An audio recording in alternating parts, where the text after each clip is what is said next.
All right, welcome to Seb React. So the first video we're going to do is going to be DOS FX's They Want FX, released in 1992. An amazing, amazing track that I think does not get the recognition it deserves in hip hop history, sadly, even though it's been influential in so many ways that we're going to talk about later. So let's just get started. Let's go.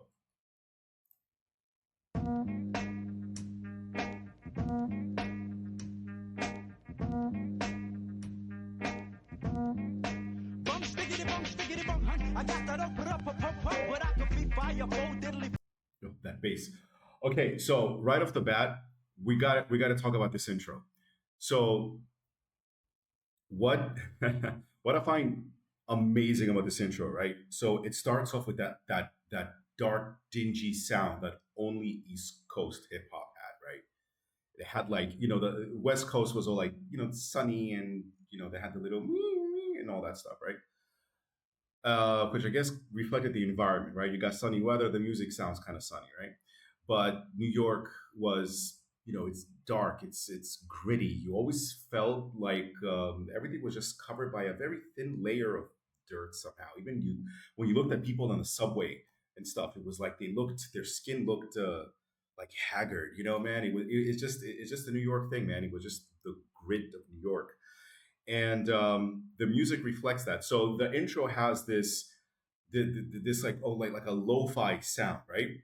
And it's a pretty mellow intro, right? It doesn't come blasting out at you. It's like,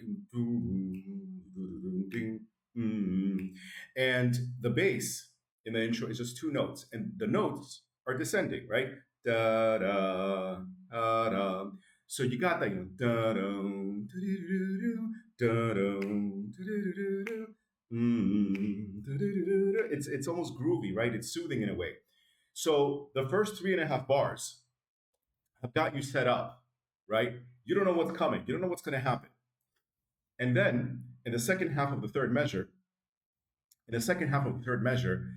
we get we get a drum roll, well, a snare roll, and it sounds like this. Listen.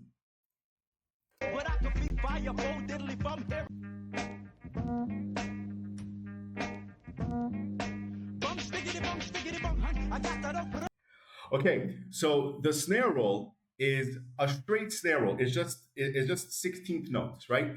Da da da da da da da da, one and a one and a one.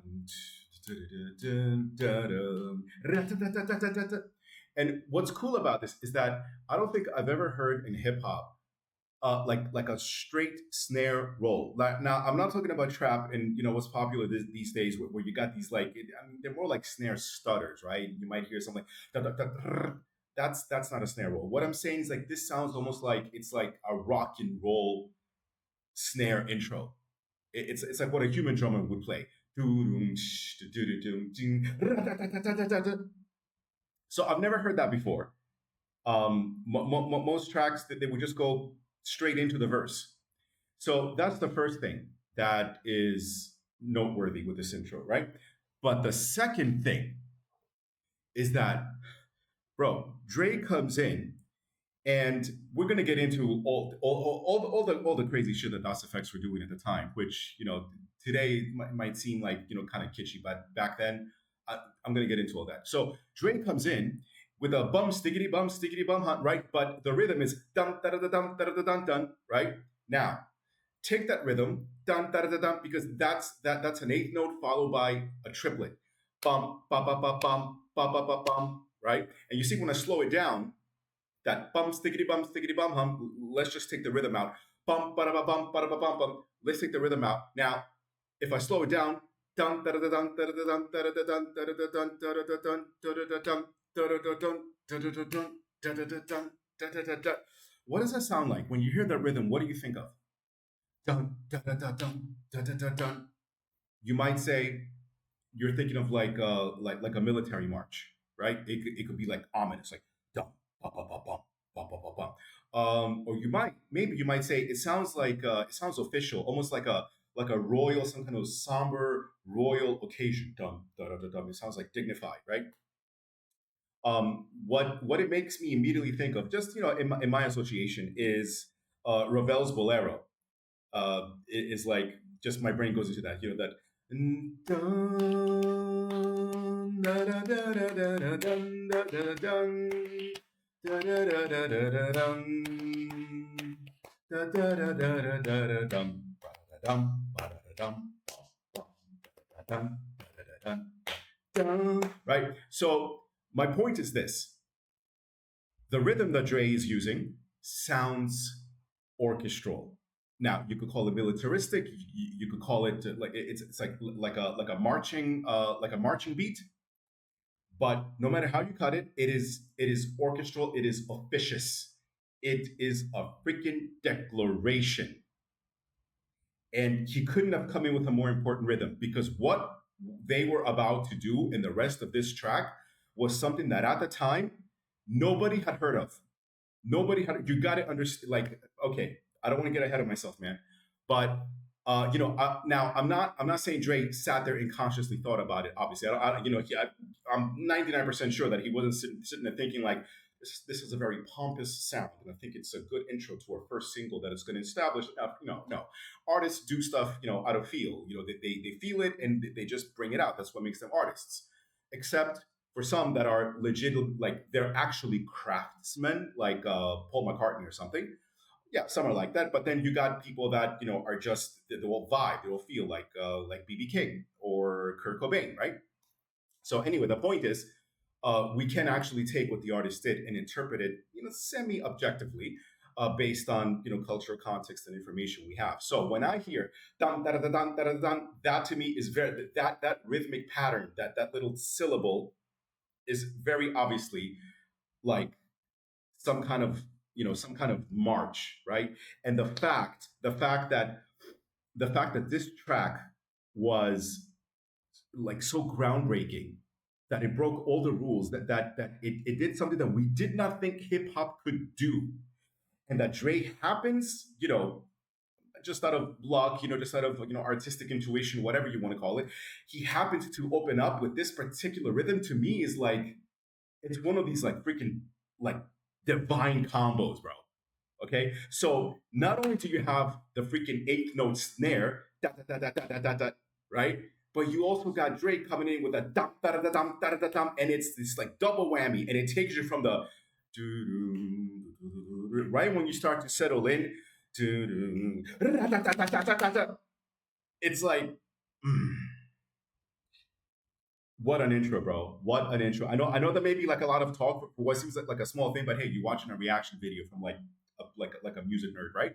So it's beautiful, bro. It's beautiful. Now, let's run it back to the beginning and let's listen a little bit to the verse, okay? And let's see what's going on over here. If you never heard Das FX before, this is a must. It's a must for your hip hop education, okay? You cannot tell me you love hip hop and you don't know Das FX, so you don't know this song.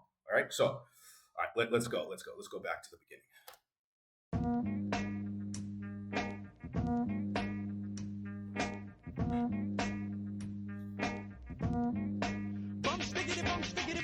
I got that open up a pump, but I can be fireball, diddly bum. Here I come, so Peter Piper. I'm hyper than Pinocchio's nose, cause I'm a supercalifragilistic tic-tac-pro. I gave a oopsie, daisy, now you got the crazy. Crazy with the books, googly goo, where's the gravy? So okay, so I cannot freaking explain to you. Okay, come back with me, okay? Let's do a little thought experiment here, all right? Just humor me. It's 1992. You're 14, right? You're in the 8th grade or whatever the hell we were, yeah? And so far, all the hip hop you've heard, it's like LL Cool J's on the airwaves, Mama Said Knock You Out was like big, just like right around the same time, like the year before. And all of these rappers, like every MC you've heard so far is on the beat. It's on the beat, right? Because we're talking about, man, I hate to even say this, like the first, second wave of first wave of hip hop, right? We're talking about like pre-trap days, okay? Before that and all that stuff. Like the rhythms were very, very basic. They were on the beat, right? And the enjoyment, like the artistry, did not come from like really odd and inventive lyrical rhythms, right? It wasn't about bum ba da dum ba da dum da da da da da da da da da. It wasn't any of that stuff. The beat was just like boom, boom, boom, bum bum ba da ba da ba da bum. It was just, compared to our modern ear, it's almost like there's not enough dopamine there, right?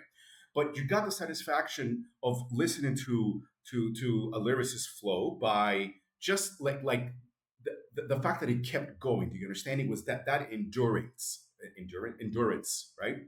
And within that like ongoing, like deliberate, never ending on the beat flow, you would kind of focus on the texture, like what he was saying, what metaphors, or what alliterations or whatever, um like rhyming devices he would use, and of course, what story is he trying to communicate and all that stuff, right? So it was all on the beat. You had never heard anyone that came out with this, like all that diggity diggity butter diggity, like all that stuff. And today it sounds a little bit kitschy. It sounds almost like cutesy in a way, right? But you got to understand that at the time, this like blew our minds when we heard Scoop and Dre come out with this stuff. We were like, what the hell are these guys doing? Like, this is crazy, right? I didn't even know like that you could do this in hip hop. Like, is that cool? Can you say weird shit like that, right? So that was the first reaction. Just like rhythmically, you're just getting like slapped in the face with this like insane, like manic, high energy stuff going on. And then we said, wait, what are they actually saying? Which is like a which is like a whole different story. Like, what the hell are they talking about, right? Like, I hear, wait, was that like supercalifragilistic? Okay, and then so everything they're saying is either a cartoon or a TV ad reference, or some kind of cultural tidbit. Every single thing in their lyrics in this track is like, what is it, like 40, 50, I think 60 years worth of American pop culture, all condensed into one track. They were kind of like Tarantinoing this track before Tarantino. I think Tarantino was probably like 10 years old at the time or something. I don't know, right? But like everything they say is a reference slash tribute, right? And it's almost like you could study it. You could actually go in there, like you could take this whole lyric, throw it into ChatGPT, and be like, yo, give me like the source of each and every reference that they have, and it'd be like, hey, this is the commercial from 1967 for the blah blah blah, and it would just be never ending. It's like, wow, like you guys must have watched a lot of TV growing up, right? Or maybe they went to the library and did research. Like, I don't know, right? But anyway, you could tell that this was like the basic idea. Like, yo, let's make a track where everything we do is a reference to a piece of pop culture, right? And man, did they nail it. But there's another level to that, and I'm going to get to that later. So let's finish up this verse for now. 1, 2, buckle my, shoe, yabba do, hibbity hoo, crack a bruise, a trick or treat, smell my feet, yep, I dribbity drop the head, the books get on your walk, and spark that old six, tracks and double tracks, and swiggity smack some wings, kids, the boogity woogity Brooklyn boys about to get a hit stick, my waist bones connected to my hip bones connected to my thigh bones connected to my knee bones connected to my party, ha ha ha, the jibbity jabber, Georgia jabbing at your funny bone, skip the Ovaltine, I'd rather have my honeycomb, or preferably the sesame, let's spiggity spark the blood, some dun dun dun dun dun dun, they wanna pack, some love for sex, they wanna pack, some love for sex, they wanna pack, some love for sex, slap a head for some love for sex, well I'll be... When Scoop comes in with the jibbity jabber jabber stuff, and I still don't know what he's saying. The jibbity jabber, Georgia jabber, not your funny bone. The jibbity jabber jabber, Georgia, not your funny bone. Man, I can't tell you how cool this shit was. It was like, holy crap! You couldn't get enough of this track. You couldn't get enough of this track. My friends and I were like, we would like show off on like how we had memorized like certain parts of the verse, because like we not only was it about like I can rap it like him, but it was also I figured out what the hell he's saying, right? That was like the flex on top of the flex, right? Like I can sing it and I figured out what the hell he's saying. It's like, what's that part? It's like, oh, he said, well, and he's like, oh, that's not what he's doing. Damn, well, this guy figured it out, right? Well, You know that second verse. You know that part where he goes like. So I remember like my buddy and I like cut in school, stay in school. Yeah, I remember my buddy and I cut in school, and it's like we're walking around Central Park, and to pass the time because you know you get bored when you cut in school all day. You ain't got shit to do. We would actually, like I think I don't remember like did I always do Dre's part or did I always do Scoot? I think I always did Scoot's part, right? We're like, all right, man, let's do the song, and we would like take turns, right? And we would like kind of try to like just that's that's what kids did to entertain themselves those days. That they would rap in the middle of Central Park. So yeah, man, the rhythmic, it's almost like rhythmically violent, but at the same time, it's I don't want to say bubbly, right? But the diggity diggity diggity, it's fun, right? It sounds fun, but the song itself does not make it look like it's fun. It's not a party track, and even visually, does it look like these guys are like, oh cool, we are novelty, we're a novelty. Hey, we're doing the diggity diggity thing. Isn't that cool? Check it out. Do you like us? Does it look like that's what they're going for visually? Hell no, right? And I'm going to get to that in a little bit later because it has to do with EPMD and Parrish and how he saw them, and he's like, what they're doing is cool, but we got to present it in a certain way. I'll get to that. Anyway, let's get to the second verse. Skip the Ovaltine, I'd rather have my honeycomb, or preferably the sesame, let's spiggity smoke the blood. Some dun dun dun dun dun dun. They wanna pay.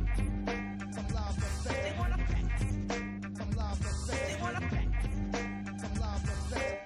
Snap a head for some love for sex. Well, I'll be gone. Shiver me timbers, yo, head for the hills. I picked a weeping willow and a daffodil. So back up, Rocco, while pulverize my rough. Cause this little piggy gets busy and stuff. But read my dirty heavens to mercy, honky tonk, I get sweat. I caught a snuffle up against and smoke the boogaloo split. I got the nooks, the cran, the nitty gritty 40 so all aboard, cast away. Hey, where's my boogaloo? Ooh, I'm steaming, agony. Why is everybody always picking on me? They call me putting in pain, and that's my game. They ask me again, and I just tell you the same. Since I'm the vulgar vegetarian hunt, stick 'em up free, so no pork sausages, mom. Please, a blitz shoots the breeze, Whitley D shoots his lip. Crazy shot the sheriff, yep, and I shot the gift, and that's pretty sneaky, sis. Oh, yo, I got my socks off, my rocks off, my Nepsi's go for Coco, Holly, Hobby, try to zombie, try to rob me, still he's stuck, diggity dun dun dun dun dun dun dun, gift, and that's pretty sneaky, sis. Oh, yo. So, the way that this line ends, and then immediately after, without a pause, he throws in that second one. He almost runs out of breath for a second. That is so satisfying to listen to. Check it out. I got my socks off, my rocks off, my Nepsi's go for Coco, Holly, Hobby, try to zombie, try to rob me, still he's stuck, diggity dun dun dun dun dun dun dun. Right, and then they always end their verses with the dun dun dun dun dun dun dun, which is what is it? Is that like the no? It's not Looney Tunes. That's like some kind of classical piece, right? Like a classical. I should know, but I don't remember now exactly what it is, right? But I think it was just used a lot in cartoons and stuff. But the fact that they end with a dun dun dun dun dun dun dun, and it's sing songy, and again today it might come off a little bit cutesy, but what's awesome about it is that they pummel you through the verse with these like insane rhythmic figures. And then right before the verse, it's like the dun dun dun dun. There's a lot of space in it, right? It's choppy, right? So we go from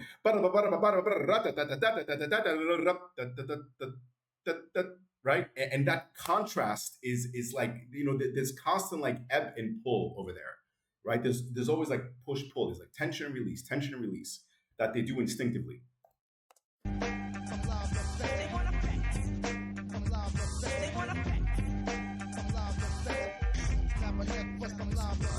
I think that's Eric saying that sample, right? Snap a neck for some live effects.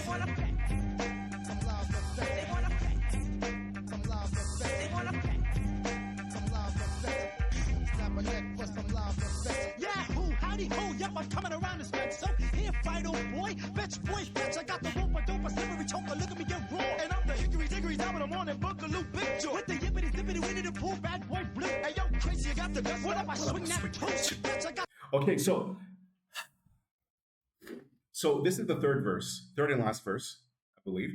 And what they're doing now, they're pummeling you. Like, do you notice that? Like, it's like what's it called? Like, no holds barred anymore, right? It's like, we started out, we gave you a bit of this, bit of that. Now we're going to make it like we're gonna go out in a memorable way. And basically, it's like the lyrical equivalent of like both of these dudes doing this to you, just like pummeling you down. It's like it's just boom, boom. It's wow, bro. Just listen to them here. Listen.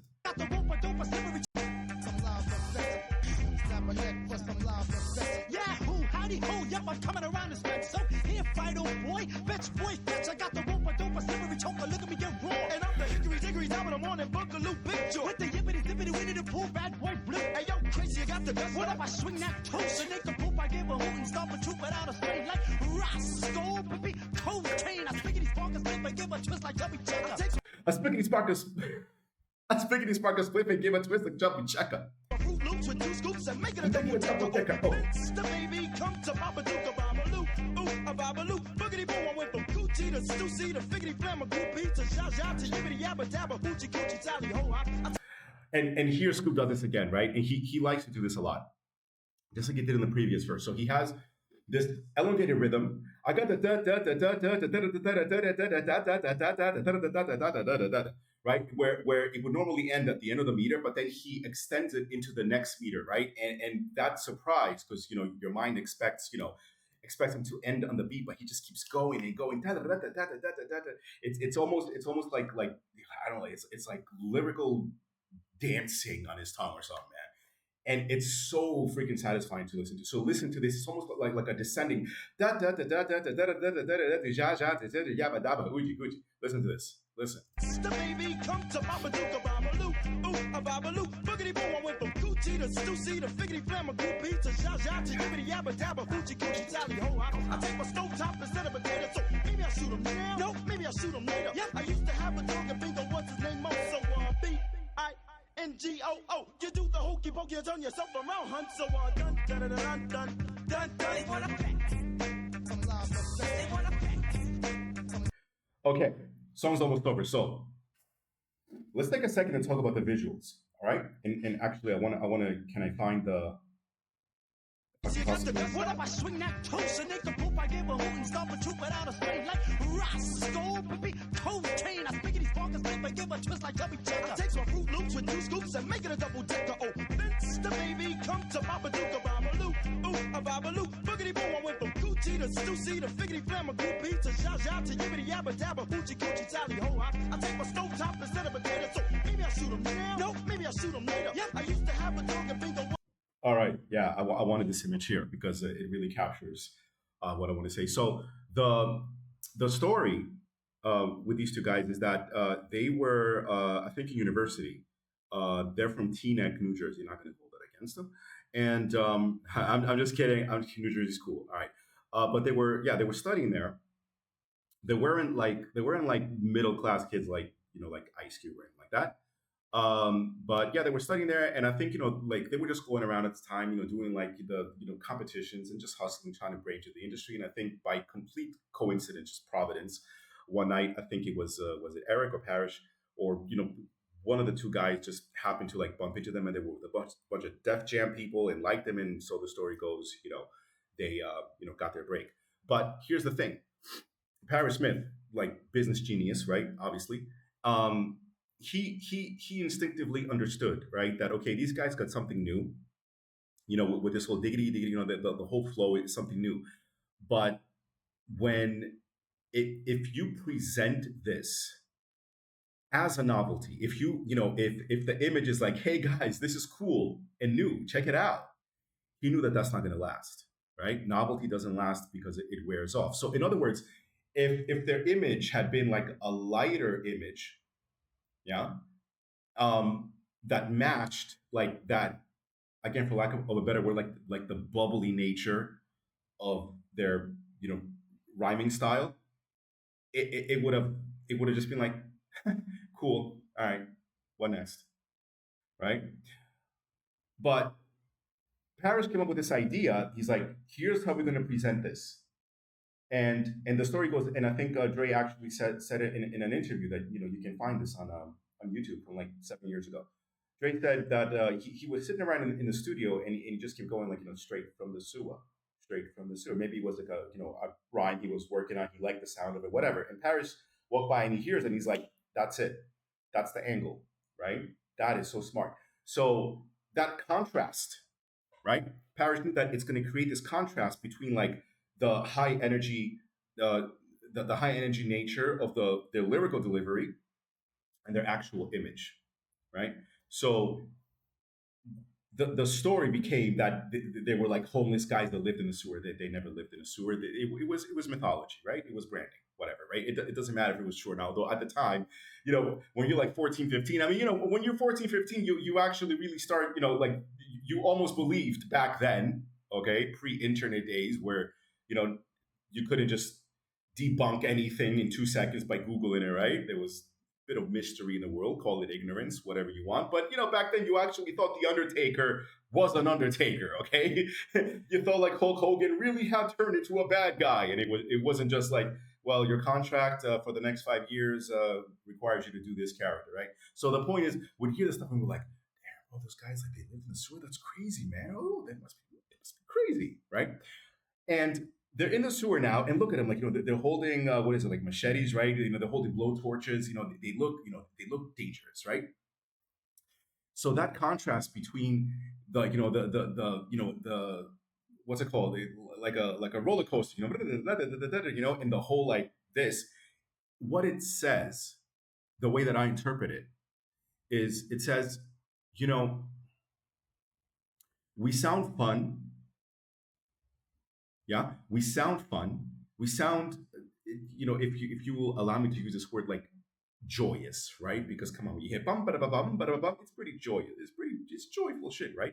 We sound like that, but this joy does not come from an easy life. It comes from the darkness, right? You get what I'm saying? This is like an acknowledgement that like we did not come from an easy life,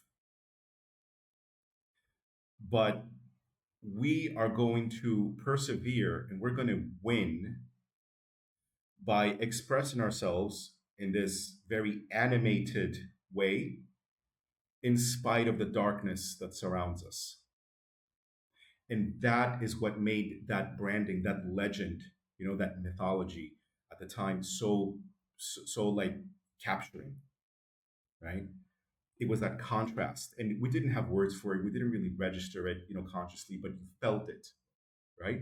Because on the one hand, you're hearing like dum ba da bum ba da dum dum, I got the dum, and you're hearing like Disney references, right? Disney references, bro. Cartoon, Looney Tunes and whatever. But then you see these guys, in the sewer with like, holding blow torches and machetes or whatever, and they got like the industrial masks in it, and you're like, okay, these guys sound fun, but I wouldn't want to come across them, right? And it was genius. It was genius branding, and it's something that definitely needs to, like, we need to give credit to the visuals and the way that the group presented themselves. All right, let's finish it up. What's his name? So Bingoo. You do the hokey pokey, turn yourself around, hunt. So dun dun dun dun dun dun. They wanna pack some live effects. They wanna pack some live effects. They wanna pack some live effects. Clap a neck for some live effects. They wanna pack some live effects. They wanna pack some live effects. They wanna pack some live effects. Clap a neck for some live effects.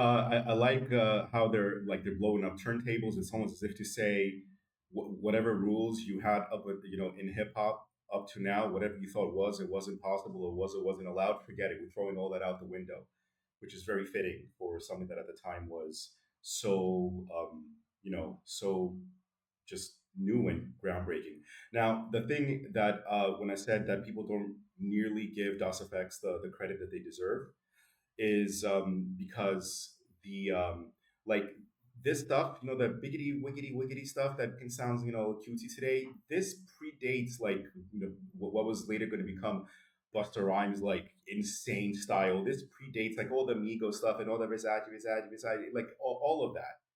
And like it was Dre and Scoob. It was DOS effects that actually paved the way for this kind of lyrical experimentation, right? This rhythmic lyrical freedom, which, like I said, up to that point, nobody was doing. Nobody was doing. They broke the mold and ushered in a new era. And what they did, like the second album didn't hit quite as hard. They kept releasing albums into the 90s. I think they actually released one just what like a couple of like in the early 2000s or early 2010s. And I think they're still active. Like they're still touring and stuff. They're actually big in Germany, probably because half the name of the band is German, Das, Das FX. I don't know, but the effects of what they did, their influence wasn't going to be felt until later, like toward like the late 90s. And yeah, man, I hope you enjoyed that. And I hope I got you to appreciate this a bit more. Go and check out the album. Um, the whole album is good. Specifically, look up the tracks Microphone Checker and If Only. I don't think that was ever released as a single. I think it was. It just wasn't as big. But yeah, go and check out Das Effects, bro. Give them their due. All right, I'm out. Hope you enjoyed it.